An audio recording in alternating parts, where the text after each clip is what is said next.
नमस्कार, झारखंड समाचार में आप सबों का स्वागत है। आइए जानते हैं आज की तमाम छोटी बड़ी मुख्य खबरों को।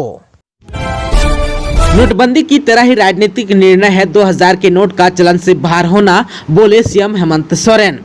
झारखंड के सीएम हेमंत सोरेन ने रविवार को कहा कि 2000 का नोट चलन से हटाना नोटबंदी की तरह एक राजनीतिक निर्णय है। दुर्भाग्य यह है कि इसकी उम्र महज 6 से 7 साल रही। आप सबों को बता दें कि भारतीय रिजर्व बैंक ने 19 मई को 2000 रुपए के नोट को वापस लेने की घोषणा की और कहा कि ये नोट 30 सितंबर तक बैंक खाते में जमा कराए जा सकते हैं या बदले जा सकते हैं। आप सबों को बता दें कि नवंबर 2016 में 500 और 1000 रुपए के नोटों को चलन से बाहर कर दिया गया था और 2000 रुपए का नोट लाया गया था। वहीं आरबीआई के अनुसार 2000 रुपए के नोट आमतौर पर लेन देन में इस्तेमाल नहीं किए जाते हैं एवं अन्य मूल्यों के नोटों का भंडार इतना है कि वे जनता की नोटों की जरूरतों को पूरा करता रहेगा।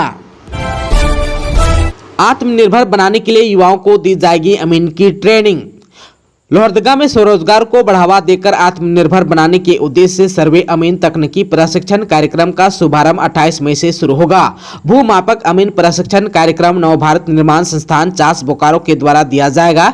इसकी जानकारी देते हुए नवभारत निर्माण संस्थान चास बोकारो के सचिव सह प्रशिक्षण प्रभारी साहेब राव शर्मा ने बताया कि जिले के भंडरा प्रखंड में सर्वे अमीन तकनीकी प्रशिक्षण कार्यक्रम नवभारत निर्माण संस्थान चास बोकारो द्वारा किया जाएगा, जिसके लिए इच्छुक युवक युवतियों का रजिस्ट्रेशन 12 मई से शुरू हो चुका है। अंतिम जो है 25 मई तक नामांकन लिया जाएगा। प्रशिक्षण शुल्क सहयोग स्वरूप 350 रुपया है और अनुसूचित जाति, अनुसूचित जनजाति, विकलांग एवं महिलाओं के लिए 50 की विशेष छूट दी गई है। प्रशिक्षण प्राप्त कर छात्र सरकारी जैसे राजस्व विभाग, वन विभाग, सिंचाई विभाग, अंचल अमीन, सर्वे चकबंदी विभागों में उजरत भोगी, दैनिक वेतन भोगी अमीन का कार्य कर सकते हैं तथा कुशल अमीन बनकर अच्छी कमाई कर सकते हैं। साथ ही प्रशिक्षण प्राप्त कर चुके मेधावी छात्रों के लिए संस्थान के नियमावली के आधार पर रोजगार की व्यवस्था भी की जाएगी। उन्होंने बताया कि पंचायत के प्रत्येक वार्ड से युवक युवतियों को प्रशिक्षण में शामिल कराकर रोजगार विमुख कराया जाएगा।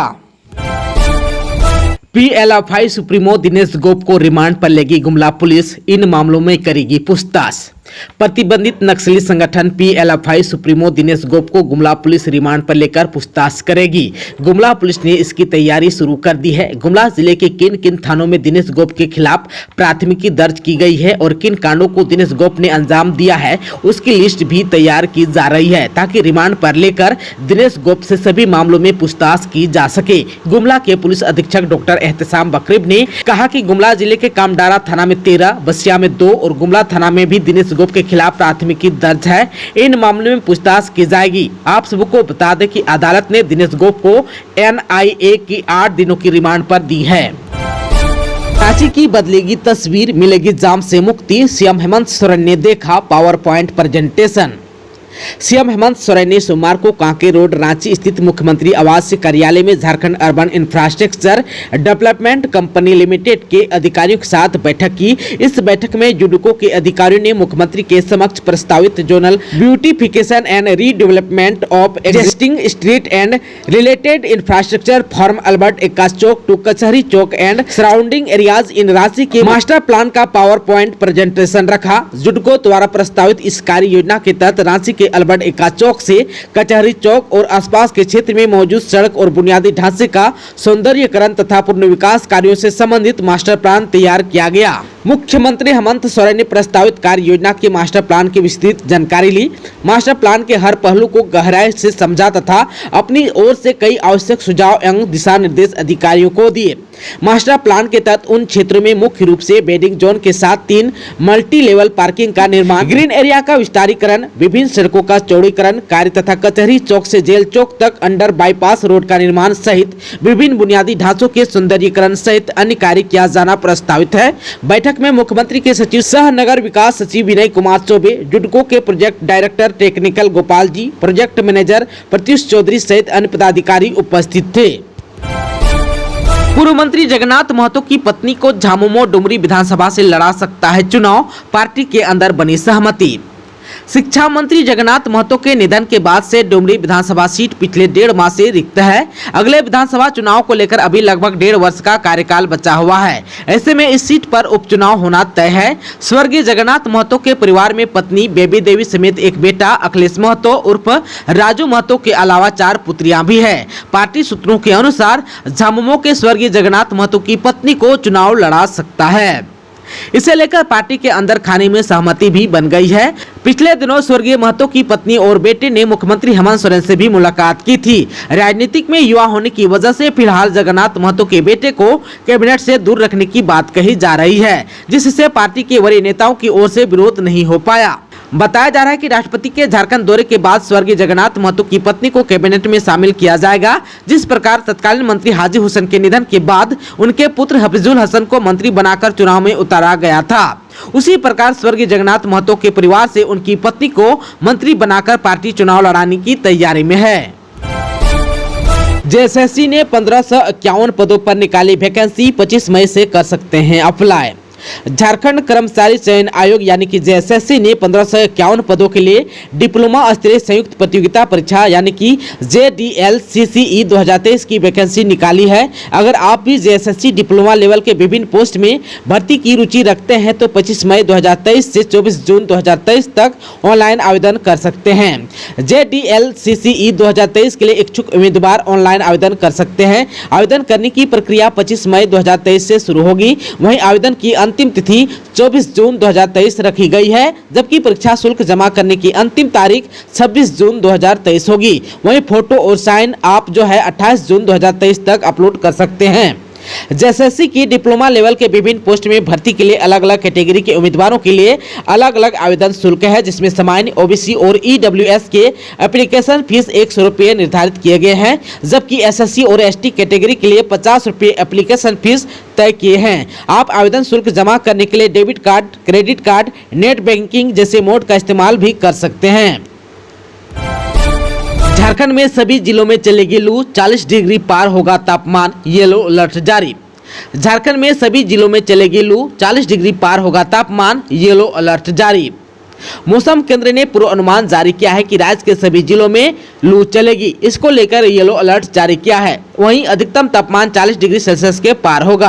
आप सबको बता दूं कि मंगलवार को अधिकतम तापमान 40 डिग्री सेल्सियस या इससे अधिक हो सकता है, लेकिन इस दिन जो है राज्य में कहीं कहीं बादल और गर्जन के साथ वज्रपात की भी आशंका है। इस दौरान 30 से 40 किलोमीटर प्रति घंटे की रफ्तार से हवा भी चल सकती है। राजधानी रांची में भी 23 मई से कई स्थानों पर गर्जन के साथ बारिश का अनुमान है। इसके बाद तापमान थोड़ा कम हो सकता है। अगले 2 से 3 दिनों तक मौसम का मिजाज इसी तरह रहने की उम्मीद है। 25 मई से राजधानी और आसपास के इलाकों में हल्की बारिश हो सकती है। हवा की गति सामान्य से अधिक हो सकती है। इधर जो है आप सबको बता दूं कि रविवार को डाल्टनगंज और जमशेदपुर का अधिकतम तापमान जो है 45 डिग्री सेल्सियस के करीब रहा, जबकि राजधानी का अधिकतम तापमान भी 40 डिग्री सेल्सियस के पार रहा। राज्य के सभी जिलों का अधिकतम तापमान सामान्य से करीब 4 से 7 डिग्री सेल्सियस अधिक चल रहा है। हाईवा ट्रक की सीधी टक्कर में 2 की हुई मौत, वाहनों के उड़े पर कच्चे। सरायकेला खरसावां जिले के गमरिया प्रखंड में भीषण सड़क हादसा हुआ। घटना सोमवार सुबह की है, जहां कंडरा चौक मेन रोड पर कंडरा थाना क्षेत्र के रघुनाथपुर काली मंदिर के पास ट्रक और हाईवा में सीधी टक्कर हो गई। यह टक्कर इतनी जोरदार थी कि दोनों वाहनों के अगले हिस्से के परकच्चे उड़ गए, जबकि हादसे में दोनों वाहनों के चालकों की मौत हो गई। रोड एक्सीडेंट की सूचना पाकर कांडरा थाना पुलिस मौके पर पहुंची और वाहन में फंसे चालकों को निकालने का प्रयास शुरू किया। घटना के बाद कांडरा चौक मार्ग पर जाम लग गया। इस रास्ते वाहनों का परिचालन भी बाधित हो गया। जानकारी के अनुसार बालू लदा हाईवा चौक से कांडरा की ओर आ रहा था, जबकि ट्रक कांडरा से चौका की ओर जा रहा था। इसी दौरान रघुनाथपुर काली मंदिर के सामने दोनों वाहनों के बीच सीधी टक्कर हो गई। राष्ट्रपति द्रौपदी मुर्मू के आगमन पर सुरक्षा की व्यवस्था सख्त, कार्यक्रम स्थल से 2 किलोमीटर तक रेड जोन। राष्ट्रपति द्रौपदी मुर्मू के आगमन को लेकर झारखंड में जोर शोर से तैयारी हो रही है। राजधानी रांची में सुरक्षा को लेकर कड़े इंतजाम भी किए गए हैं। कार्यक्रम स्थल के 2 किलोमीटर की परिधि को अस्थायी रेड जोन घोषित किया गया है। यह आदेश डीसी राहुल कुमार सिन्हा व वरीय पुलिस अधीक्षक ने जारी किया है। राजभवन, नवनिर्मित उच्च न्यायालय और IIT नामकुम में आयोजित कार्यक्रम के दौरान यह आदेश लागू रहेगा। रेड जोन में कोई भी व्यक्ति सक्षम पदाधिकारी की अनुमति के बिना ड्रोन का परिचालन नहीं कर सकेगा। राष्ट्रपति की सुरक्षा व्यवस्था को लेकर रविवार की रात एसएसपी ने पुलिस अधिकारियों के साथ बैठक की। उन्होंने अधिकारियों को कार्यक्रम के दौरान आने जाने के रूट में कहीं भी गाड़ी या ठेला लगाने नहीं देने का निर्देश दिया। इसके अलावा होटल की चेकिंग और कार्यक्रम स्थल के आसपास के इलाकों में रहने वाले नए लोगों का सत्यापन करने का टास्क भी दिया गया।